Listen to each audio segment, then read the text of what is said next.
Welcome to hashtag 52 Needs. And this week, I am so delighted that I've got with me Pat Armitstead to talk with me about joy.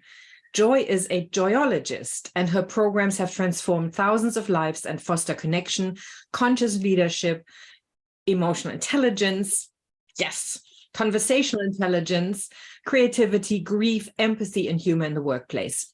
Referred to as Australasia's answer to Patch Adams, Pat is a master storyteller combining positive psychology principles, emotional intelligence, and neuroscience with real human experiences to bring understanding and meaning to life events.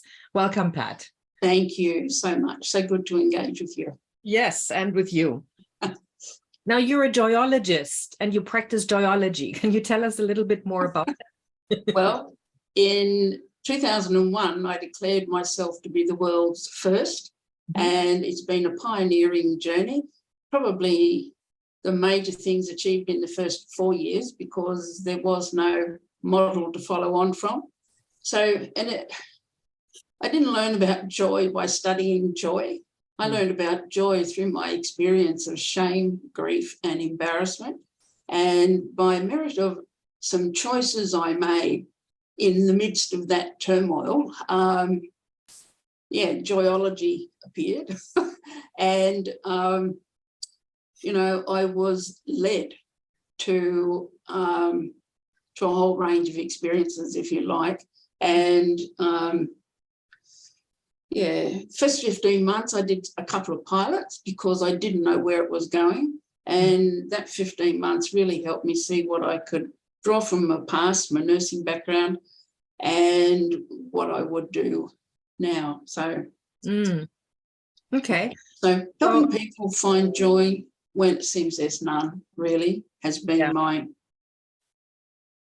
Well, there's a big difference between, I think for me, people often use happiness and joy interchangeably. And they're very different things. Yes. Because you said, like we have the pursuit of happiness. But as you said, you found joy in challenges, right? In difficult times. Yeah, and it's not to say I would experience bliss through all of that, but when I had a succession of events, then the last one being my partner of 20 years leaving with another woman, and some of his words to me at the time, he said, "No, I don't love you, and I never loved you." And I thought at that time, if that's true, then everything I've ever known is not true. And so I disintegrated, but I was shown two roads and I made a choice. And that choice has just had me on this reintegrative path and just given me such expansive tools and processes now to be able to support people across a raft of emotional expression and to find themselves fully self-expressed this lifetime. Yeah, I find it interesting that you say that joy is a choice. I mean, again, there's this whole thing about emotions just happen to us. I there's one sentence structure that I really dislike, and it's you make me feel, you make me angry, you make me this. Joy, you can't make somebody joyful. You can't make, we say, "I just want to make you happy." We never say to anybody, "I just want to make you joyful," right?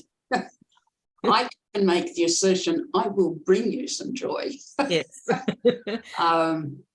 And, happiness is usually triggered by an external factor. There's usually something out there and it's like, "Oh, yes, thank you." Yeah. Whereas joy is much more of an inner job. And for me, I think when all of those adverse events happened, I got present to my life in a way I had not been present before. And that's been sustained because you can't go back. Yeah. And in that level of presence, I have experienced it all and learned to, I love the word equanimity. Yes. Find a place of equanimity where I'm not too buffeted by the peaks and troughs of the storms and can hold my space and B, I'm not saying I'm totally self-sustaining, but I'm well on that path. I know what my peak moments are.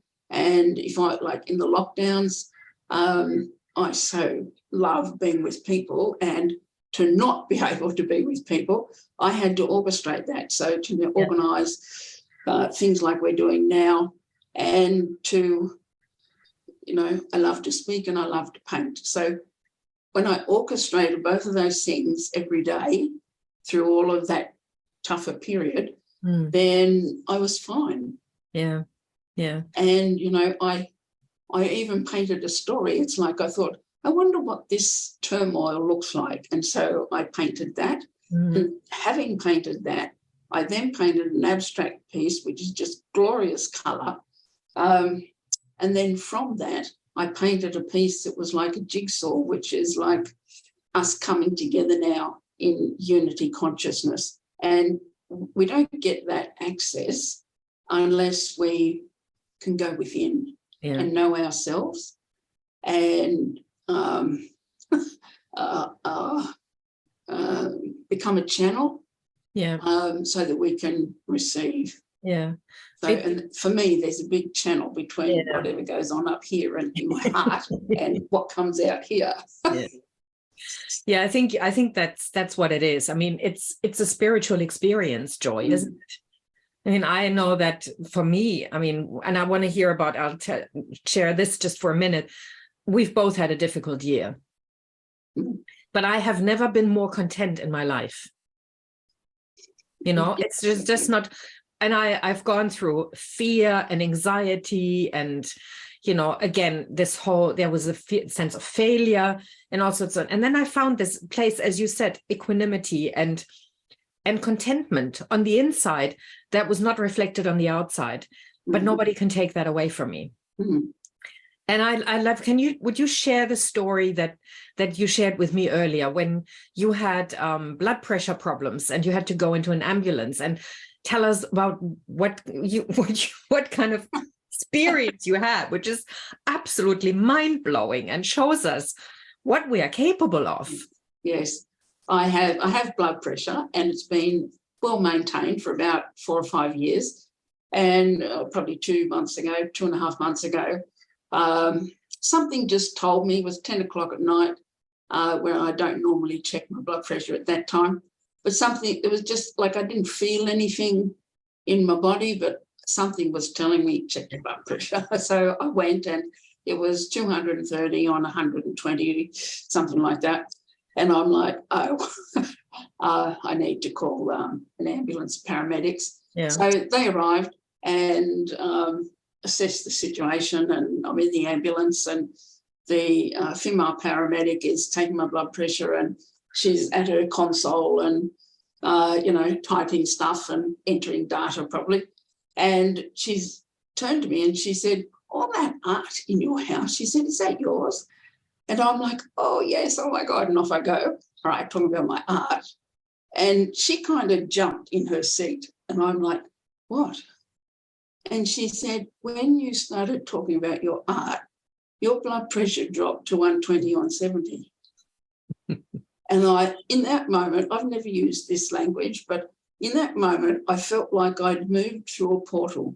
Like I could feel, not the rush of air, but there was like something moving against my face, and I was moving forward.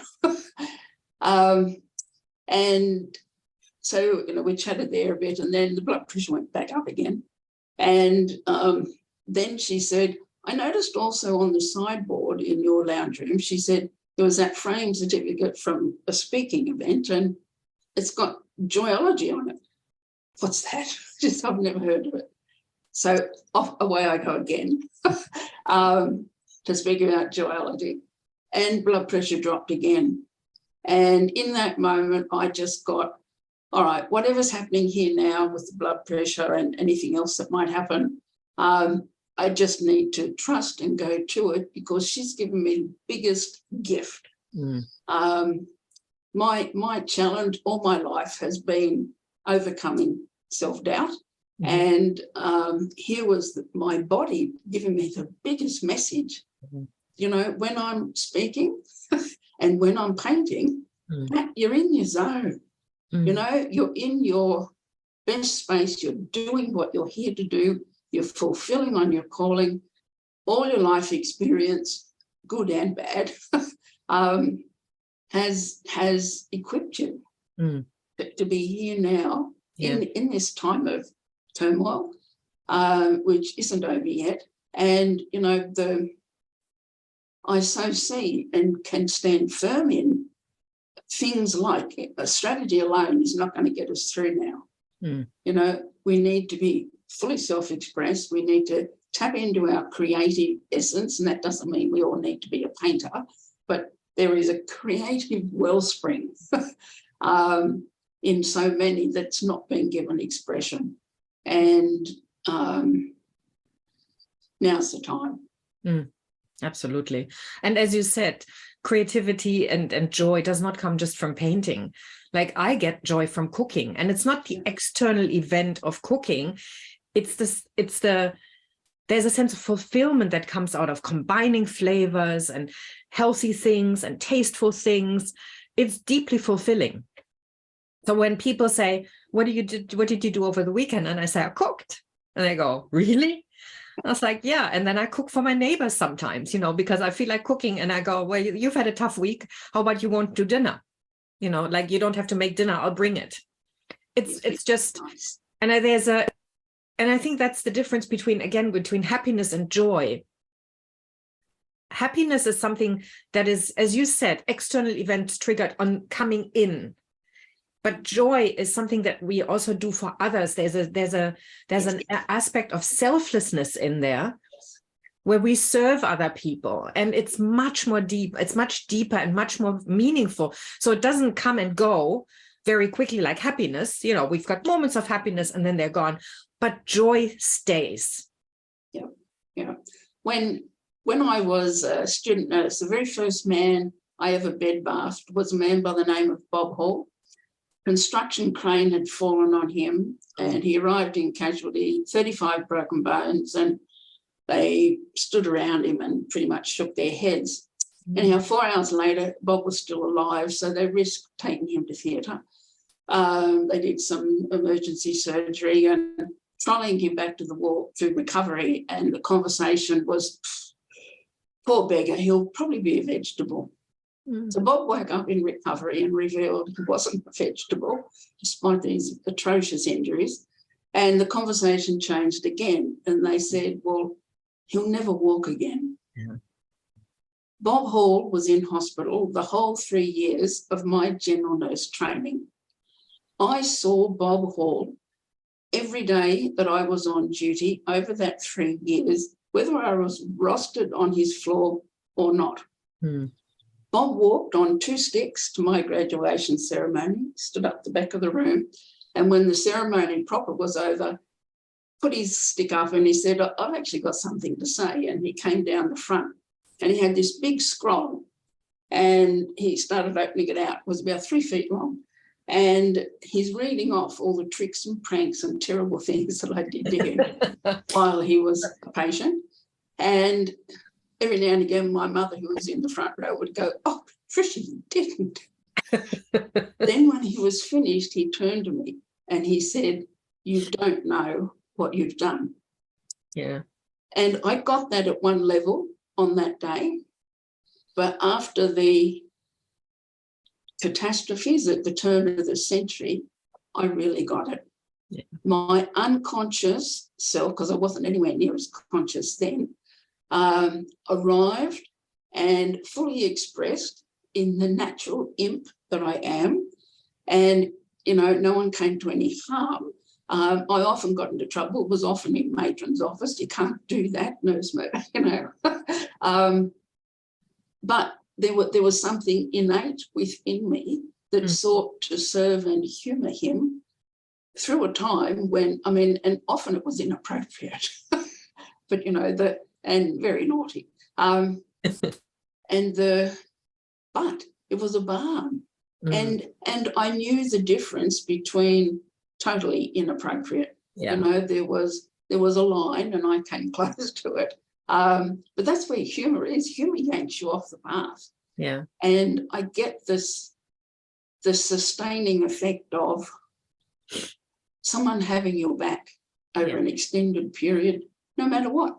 Yeah. You know, matron would have a bit of a word to me and I'd be back the next day and back into the same zone. So here's a lasting reminder for me about the joy and beauty of being in service. Yeah. And, you know, I could have done less, but there was part of me that knew. Maybe that was your spiritual apprenticeship. 3 years. That's, you know, wow. I'm moved to tears. I mean, you see me dab my eyes.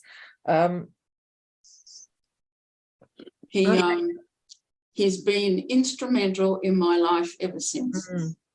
Yeah. Because the miracle of his recovery and walking again has also been the miracle of my expansion. Yeah. Like right through the years. So one of the things I like to help people do is recognize those people. And passage of time usually is when we really get at another level what went on then. But being able to draw the threads, like I always wanted to be an artist, but my mother said, I think you should get a proper job. So I went nursing, nursed for 20 years, and then went into advertising. So there was the opportunity to be fully expressed creatively, all manner of creative outlets and ventures. And turn of the century, all of the losses. And now I get to meld the two. I have this compassionate and joyful self, and all these creative skills, marry them. And, you know, I don't know exactly I know a lot of things that are coming, but I feel now in my wisdom years, joyology has come of age, 21 this year. So there's going to be further unfolding, and that unfolding is going to be very connected to spiritual intimacy, which is not a topic we talk about in the workplace. Yet. However, we need to. Yeah. You know, I can get a room into a really high trust environment very, very quickly. How come? Because of all those years nursing. You know, it was not orchestrated then, but just by merit of experience and practice. You know, you walk into the room, you're going to do something pretty invasive often. So they need to trust you. And the uniform was part of it, but there had to be something else.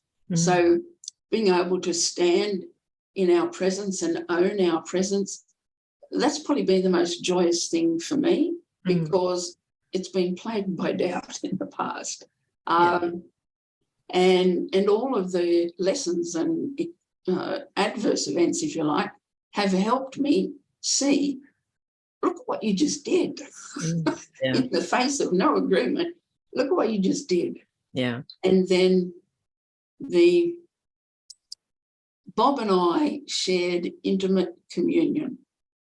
We engaged at a very deep level, triggered by humour and pranks. And it's been an ongoing journey for me to work with the physical, like especially my art now, the physical form of human being, and bring to the surface that which is being squashed down. Candace Pert wrote a book called Molecules of Emotion. You might be familiar with that. And she was the first female biologist. I don't know if that's quite the right term for her. But she certainly was the first to experiment and demonstrate how our thoughts and feelings are stored in the cells of the body. And if they're not given expression, then we're going to end up with disease. Yeah. So her work there was pivotal. And here we are now in the face of this turmoil and a plethora of emotions out there expressed and not. And we've got this opportunity. Yeah. So many people like yourself, myself, others who have gone on exploratory journeys and to find an answer and then find a way to share in helping others transform. Yeah. Well, there are people out there, and I really, and I'm aware of time, but there's just so much more to talk about. Joy has become, I mean, we talk about Christmas is coming up at some point. We talk about happy holidays now, but it used to be joyous holidays, right? I mean, you translate French, it's joyeux Noël. It's not, it's joyful. But for example, the one thing that I always remember is when I Marie Kondoed my place. And I did my wardrobe and I literally clutched things to my chest and went, does it still spark joy? And some of these things seriously didn't. They were just dead. Some of them I went later, well, maybe I talked myself into not feeling joy, but it was a sense of, it's not the external stuff that's actually creating that. It's on the inside. I really got clear on that. That stuff does not create joy. It's what's on the inside. And there are a lot of people out there at the moment who are going, we need to come more from that place. It's not about, again, and this is the external circumstances are really showing us how important it is. As you said, joy is an inside job. You can have joy in the most dire of circumstances. And I think that's what we're learning at the moment. Yes. So embracing that darkness, not from a place of, yay, it's all dark, but from a place of equanimity, right? Yeah, I read an article recently, and I can't think of the name of the author, I'm sorry, but she was talking about how you can still lead even though you grieve. And I was so pleased to find that. Absolutely. Because it just kind of reinforced things I've been saying for 20 odd years. And a lot of people were slow to accept and take on the fact that could be happening. And, I've seen with a lot of my clients how that healing process can happen very quickly. They'll still continue to grieve for a time, but they're not suffering. Yeah. Yes. And I think that's a great place. This whole, it's not suffering. It's, again, you can grieve and you can have joy at the same time. That's how I want to die, by the way. Yeah. And that's the kind of funeral I want to have if I'm going to have one. Yeah, I think it's a curious mix of pleasure and pain. Yeah. I have a story of a little girl who was coming to her end of life. She was about 10, and her parents were sitting either side of the bed, and she took both their hands and put them on her chest, and then she placed her little hands on top of theirs, and she said to them, I want you both to promise me that you will love each other the way you've loved me. And though there's the point, the sad, glad, like eternal memory for the family to have, and such intimate connection. And when we share and engage at that level, it's profound. Yeah. It's just profound. Yeah. Well, we're going to have another conversation about joy at work. And I think the word connection will show up over and over again. So thank you so much, Pat. It was an absolute pleasure to talk to you. And I just realized time has just absolutely flown so quickly. Thank you, everybody, for watching and listening. And we'll see you for the next conversation. And thank you, Pat. And I'll see you in the other chat.